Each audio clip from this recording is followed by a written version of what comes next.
एक बहुत सुंदर संवाद आता है। एक पुजारी जी थे।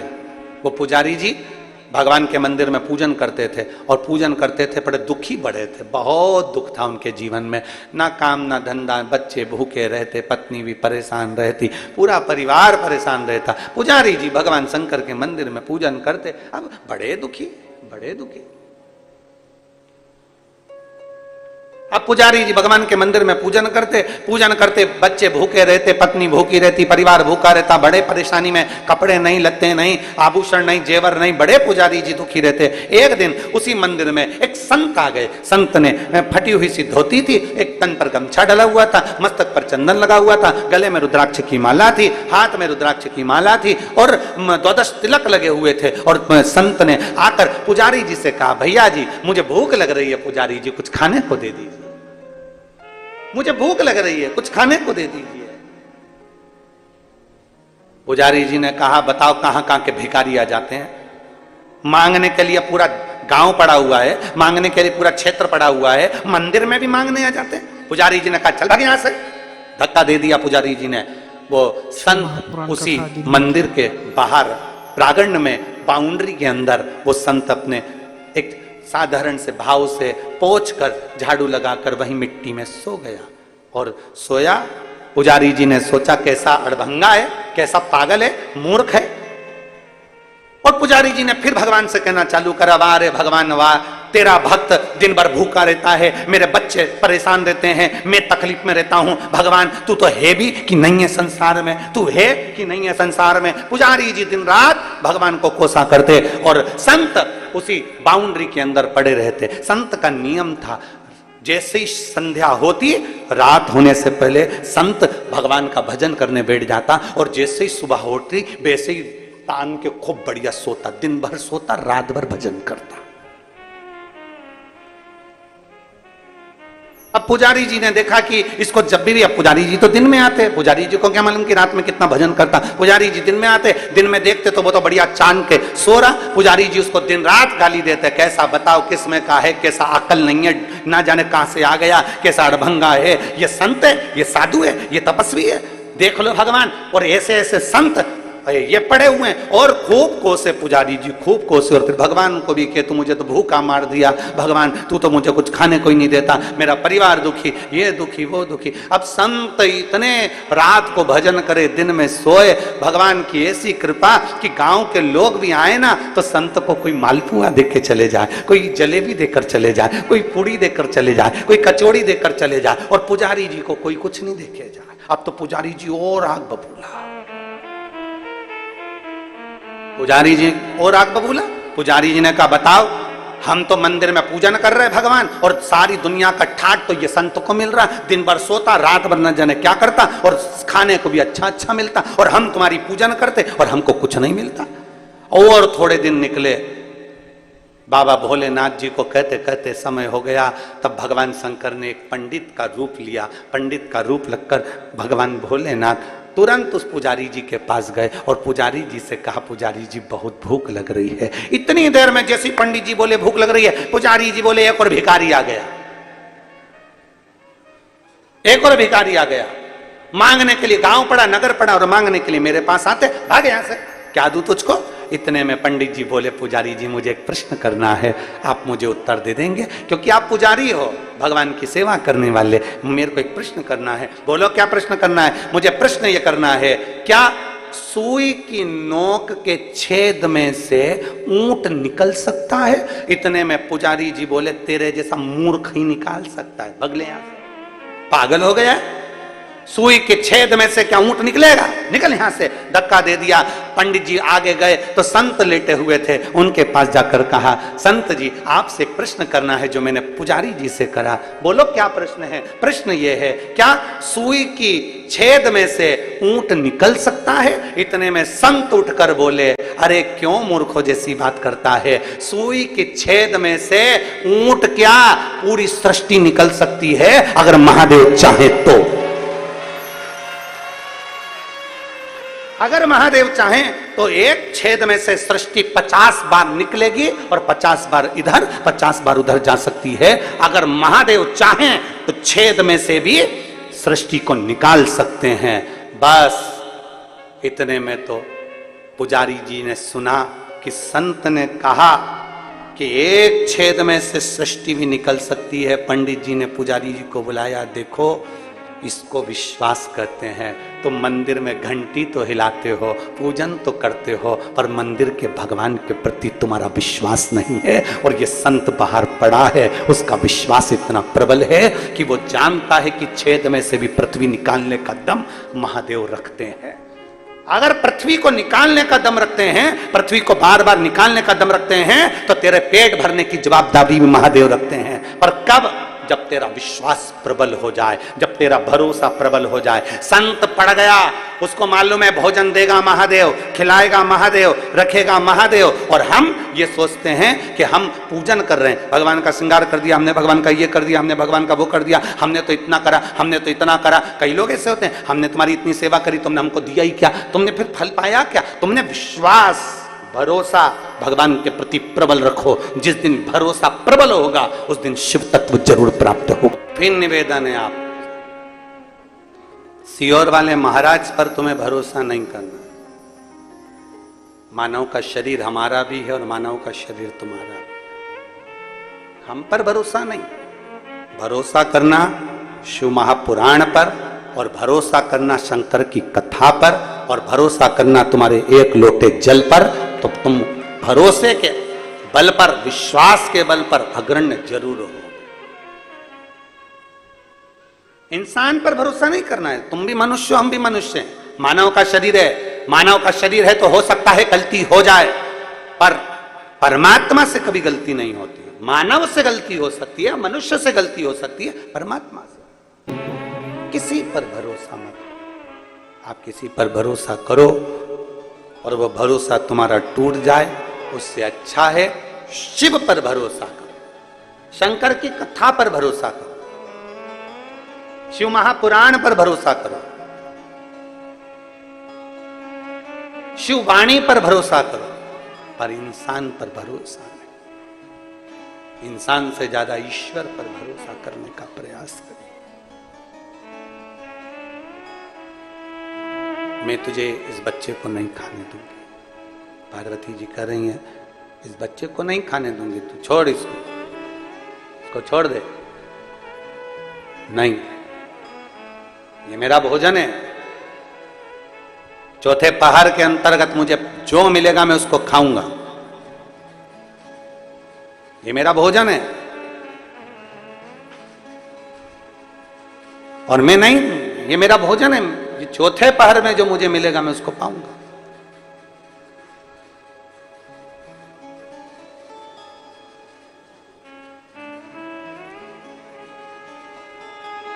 मैं तुझे, चौथे पहर का भोजन है मेरा। एक लाइट में अंदर जाइए।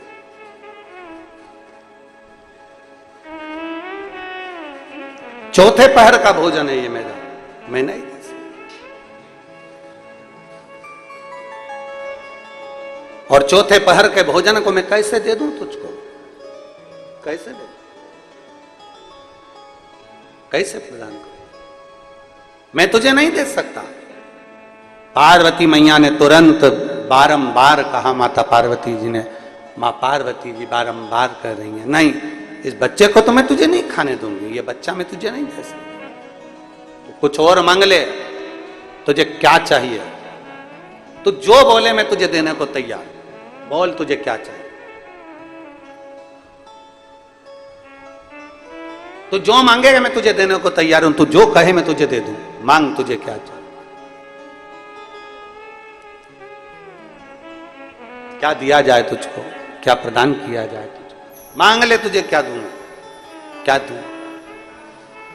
मगर ने, घड़ियाल ने उसी समय, उसी पल, उसी घड़ी बोला, सुनो, फिर जो मांगूंगा तुमको देना पड़ेगा इस बच्चे के लिए। मांग ले, तुझे क्या चाहिए, दे दे, मांग ले, देऊंगी तेरे। घड़ियाल ने कहा, मगर ने कहा, अगर देना चाहती हो तो बस इतना दे दो कि तुम्हारे श्रावण के महीने में, श्रावण के महीने में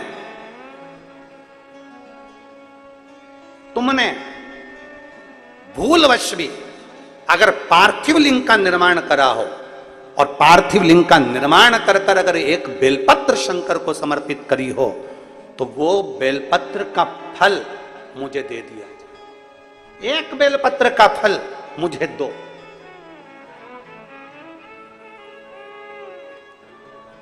एक बेलपत्र का, हाँ, केवल एक बेलपत्र का फल मुझे दे दीजिए, केवल एक बेलपत्र का फल मुझे प्रदान कर दीजिए, केवल एक बेलपत्र का फल मुझे दे दीजिए।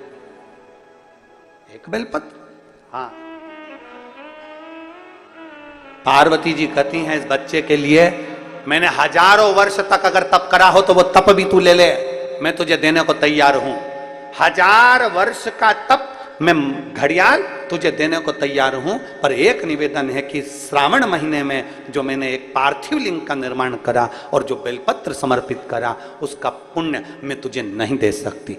1000 वर्ष का पुण्य ले ले मैं दे दूंगी, पर एक श्रावण के महीने के पार्थिव लिंग के पूजन का एक बेलपत्र का पुण्य नहीं दे सकती। घड़ियाल कहता है मुझे तुम्हारे हजारों वर्ष का तप नहीं चाहिए, मुझे तो केवल एक श्रावण महीने के पार्थिव लिंग पूजन का एक बेलपत्र का फल चाहिए। तब पार्वती जी ने विचार करा, अब जरा विचार आप करिएगा, 1000 वर्ष तक तप करने का फल घड़ियाल नहीं ले रहा है, एक सावन के महीने के पार्थिव लिंग के पूजन में जो बेलपत्र समर्पित किया गया उसका फल ले रहा है। मतलब समझने का विषय है कि एक पार्थिव लिंग सावन के महीने में बनाया जाता है और उस पे एक बेलपत्र चढ़ाई जाती है तो 1000 वर्ष के तप का फल ज्यादा है, उसका फल ज्यादा है। 1000 वर्ष से ज्यादा तप के फल से बड़ा फल है पार्थिव शिवलिंग का निर्माण श्रावण महीने में कर कर एक बेलपत्र समर्पित कर। एक बेलपत्र करिए आप लोगों ने, किस किसने पूजन करी जरा हाथ उठाओ। सभी ने करा है, रखो रखो वापिस। अब जरा विचार करिए कि हजारों वर्ष के पूजन के फल के बराबर एक पार्थिव लिंग के निर्माण को और एक बेलपत्र समर्पित करने का फल प्राप्त हो जाए। एक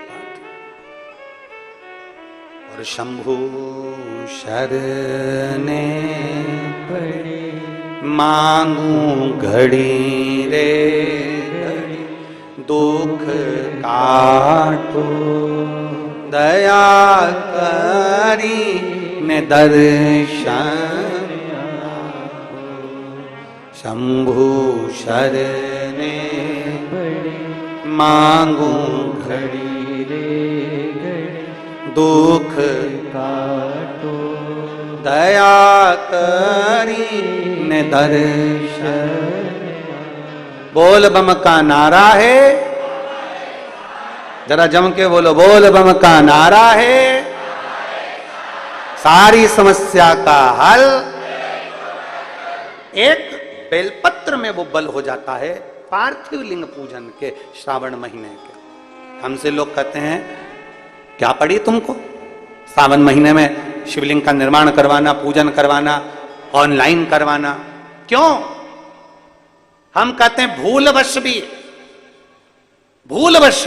अगर कोई अपने घर में सावन के महीने में पार्थिव लिंग का निर्माण कर लेता है, पूजन कर लेता, भूलवश भी, और एक बेलपत्र समर्पित कर देता है, उसको हजारों वर्ष का पुण्य फल तप का तो वैसे ही प्राप्त हो।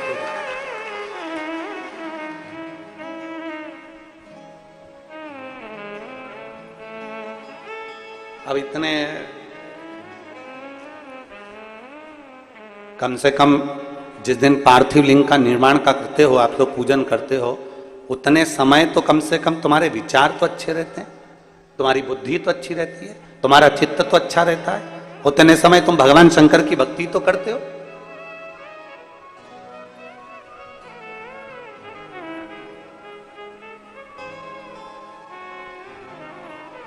तुम्हारे पास में उस समय पर भक्ति तो अविरल रहती है, भजन का बल तो तुम्हारे पास में रहता है। एक पति पत्नी ने फोटो भेजा है, हम प्रयास करेंगे कल कथा में आप लोगों को वो फोटो भी दिखाने का और उस पत्र को पढ़ाने का भी प्रयास करेंगे कि आस्था चैनल पर वो पत्र भी आप पढ़ें जो उस व्यक्ति ने लिखा, एक पति पत्नी ने, इतनी गरीब परिस्थिति है कि कबेलू में से उसके मकान में 3-4 जगह पर बर्तन रखे हुए हैं, पानी टपक रहा है, घर में बिछाने के लिए कुछ भी नहीं। 3 बच्चों को लेकर दोनों पति पत्नी इतने दीन से, और इतने दीन से कि वो अपने घर में शंकर जी के पार्थिव लिंग का पूजन कर रहा है।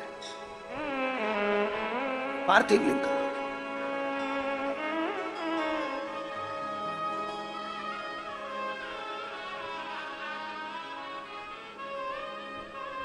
और उन्होंने पत्र में नीचे लिखा, हमारे पास देने के लिए, हमारे पास देने के लिए दक्षिणा भी नहीं है, हम किसको बुलाएं और क्या दें।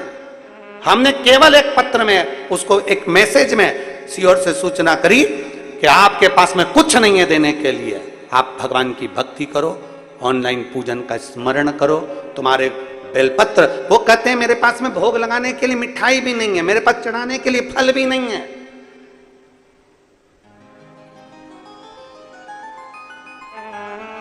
मेरे पास मिठाई भी नहीं, फल भी नहीं। हमने उसको कहलवाया, फल नहीं है कोई बात नहीं, चावल का एक दाना तो है, शंकर जी को समर्पित करना, शिव समझेंगे कि तूने फल चढ़ा लिया। हमारे पास मिठाई नहीं है कोई बात नहीं, हृदय पर हाथ रखना और विचार करना कि मैंने भगवान को भोग लगा दिया, भगवान उसको स्वीकार करेगा। दोनों पति पत्नी अपने 3 बच्चों के साथ पूजन कर रहे हैं। एक बच्चा गोदी में पड़ा हुआ है और 2 बच्चे साथ में बैठे, और पति पत्नी बहुत दीन अवस्था में पूजन कर रहे हैं महादेव की। किस लिए? उसके दिल में एक विश्वास जागा होगा, भरोसा जागा होगा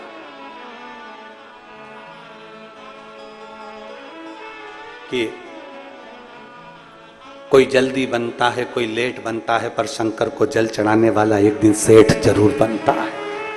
उसके दिल में विश्वास जागृत हुआ होगा, उसके हृदय में भरोसा जागृत हुआ होगा कि मेरे पास देने के लिए कुछ नहीं है, पर मैं महादेव की पूजन करूंगा, शंकर का पार्थिव लिंग का निर्माण करूंगा, पूजन करूंगा, आराधना करूंगा, बेलपत्र चढ़ा दिया, धतूरा चढ़ा दिया, फूल चढ़ा दिया, जो मिल गया भगवान शंकर को समर्पित कर दिया। उसने दिल से पूजन करी, और हम कहते हैं दिल से पूजन अगर करी है तो शिव स्वीकार जरूर करता है और भगवान झोली जरूर भरता है। हृदय से करिए, दिल से।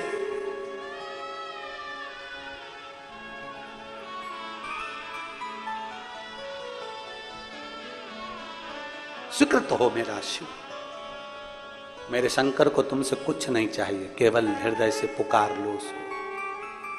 संत मंदिर के बाहर पड़ा हुआ है और उसका विश्वास पक्का है, पुजारी मंदिर में पूजन कर रहा है पर उसका विश्वास पक्का नहीं है, उसका भरोसा पक्का नहीं है। एक विश्वास अपने भीतर पक्का करिए, जब आपके भीतर भरोसा पक्का होगा तो मेरा महादेव भी देने को तैयार होगा।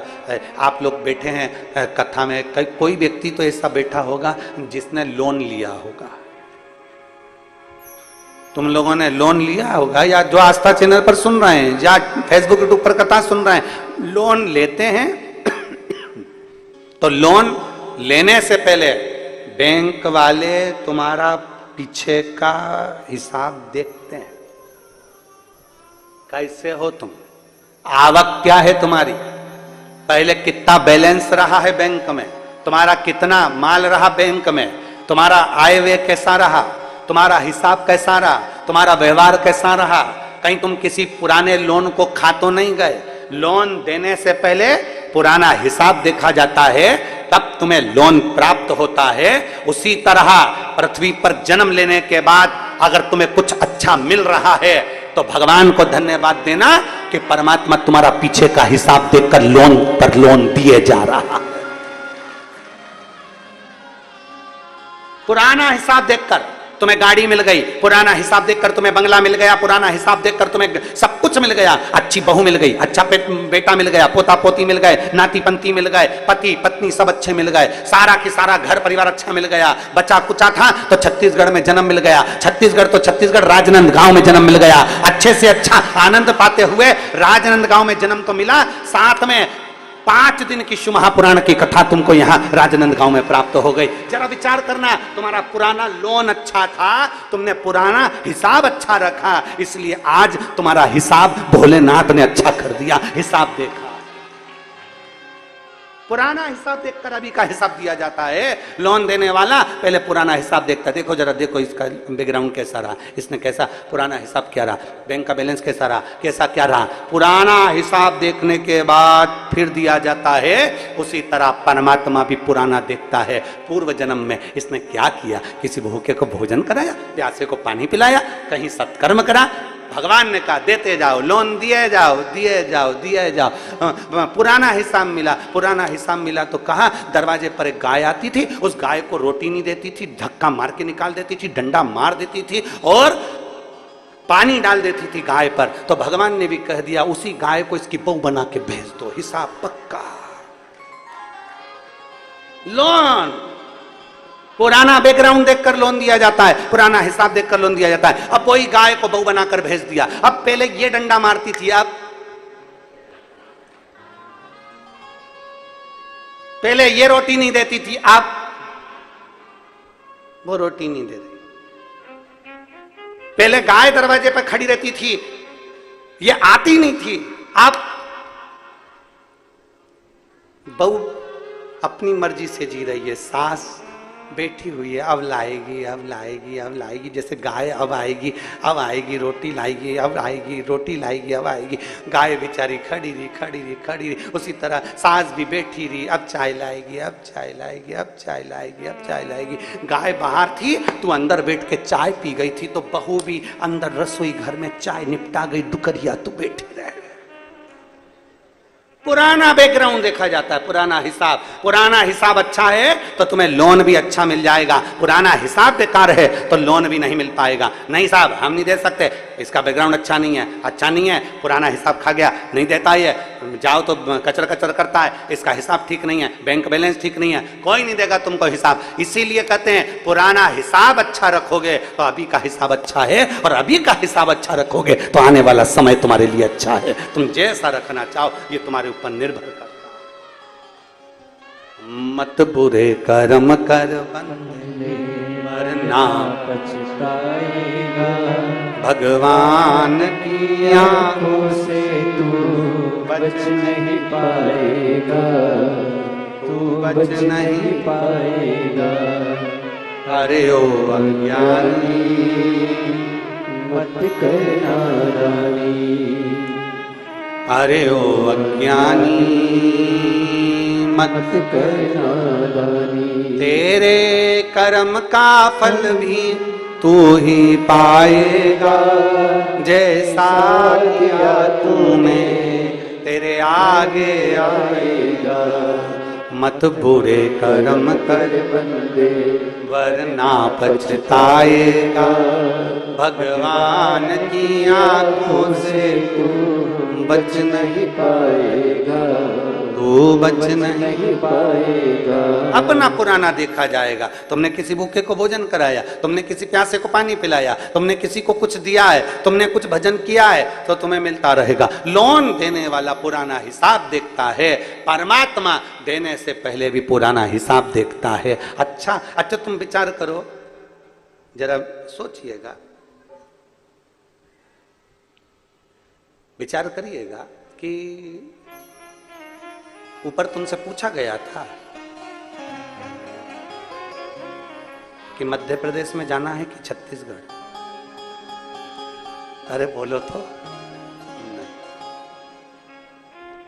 ऊपर पूछा गया था ब्राह्मण के घर में जाना है कि क्षत्रिय के घर में जाना है कि वैश्य के घर में जाना है कि शूद्र के घर में जाना है, पूछा था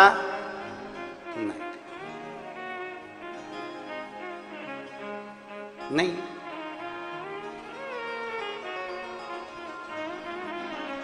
कोई नहीं पूछा। ये तो हमारे ऊपर निर्भर करता है कि हम, तुम्हारे से नहीं पूछा गया पर शिव ने अपनी भक्ति से, अपने इसमें तब साधना माता पार्वती जी ने करी। एक बेलपत्र का पुण्य माता पार्वती जी ने दे दिया। जैसे ही पुण्य दिया तभी मगर तो चले गया, पर वो बालक में से स्वयं देवादिदेव महादेव प्रकट हो गए, मेरा शिव प्रकट हो गया। देवादिदेव महादेव प्रकट हो गए। मेरा शंकर, मेरा ओघड़दानी, रिटर्न बड़ा रिटर्न, मेरा शिव, मेरा ओघड़दानी, मेरा शंकर प्रकट हो गया, मेरे शिव प्रकट हो गए। महादेव ने कहा, सुनो पार्वती, दुनिया के कई संसार के मनुष्य अपने पुण्य को एकत्रित करते हैं पर देते नहीं हैं। नेत्र बंद कर बैठ गए, साधना कर बैठ गए, साधना करने बैठ गए, माला पकड़ कर बैठ गए, पर कभी परमार्थ का कार्य नहीं करा। पार्वती, तुमने तप साधना के साथ में एक परमार्थ का कार्य करा, एक छोटे से बच्चे के प्राणों को तुमने बचाया, इसलिए ये शंकर तुम्हें स्वीकार करता है और तुम मेरी अर्धांगिनी बनोगी। मैं तुम्हें स्वीकार करता हूं, मैं तुम्हें स्वीकार करता हूं, तुम मेरी अर्धांगिनी बनोगी, क्योंकि एक परमार्थ का कार्य तुमने करा, इस बच्चे को श्रेष्ठता प्रदान की। एक विश्वास अपने भीतर जागृत करिए, एक भरोसा अपने भीतर जागृत करिए, एक दृढ़ता अपने भीतर जागृत करिए। जब विश्वास जागृत हो, भरोसा जागृत हो, तब शिव मिलने में देरी नहीं। पार्वती, तुम मुझे प्राप्त होगी, तुम मेरी अर्धांगिनी बनोगी, मैं तुम्हें स्वीकार करूंगा।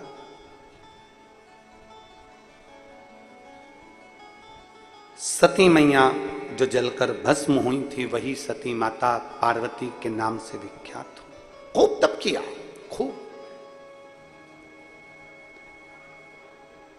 खूब भरोसा करा भगवान शंकर पर कि मुझे अगर शिव मिलेंगे तो मिलेंगे ही, ये निश्चित। पार्वती जी से कह दिया भोलेनाथ ने, मैं तुझे स्वयं मिलूंगा, मेरा विवाह तेरे साथ में होगा। कहते हैं जल चढ़ाने से ज्यादा, बेलपत्र चढ़ाने से ज्यादा, धतूरा चढ़ाने से ज्यादा, भगवान शंकर को सर्व पदार्थ चढ़ाने से ज्यादा फल मिलता है यदि किसी परमार्थ के कार्य को हमने कर लिया। उसमें जो फल प्राप्त होता है उसके बराबर फल कहीं प्राप्त नहीं। जिसको जरूरत है उसको दीजिए।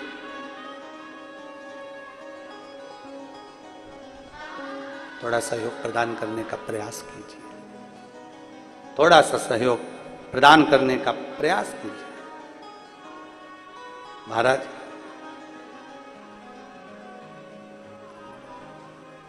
पहले और अब में बहुत अंतर है, बहुत अंतर है। पहले कथा होती थी कि नहीं होती थी? जम के बोलो जरा, होती थी। अच्छे से बोलो जरा, होती थी? होती थी। कम होती थी कि ज्यादा होती थी? भागवत जी, रामायण जी, गीता जी, सत्यनारायण कथा, आदि कादिक यज्ञ अनुष्ठान बहुत होते।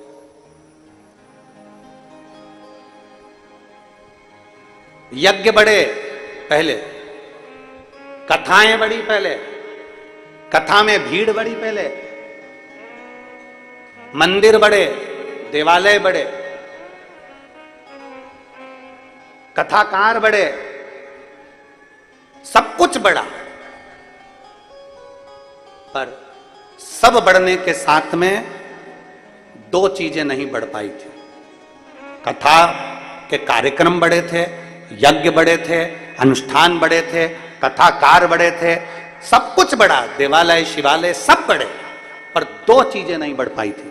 एक विश्वास और दूसरी भक्ति। जब से शिव पुराण चालू हुई तब से दो चीजें बढ़ गई।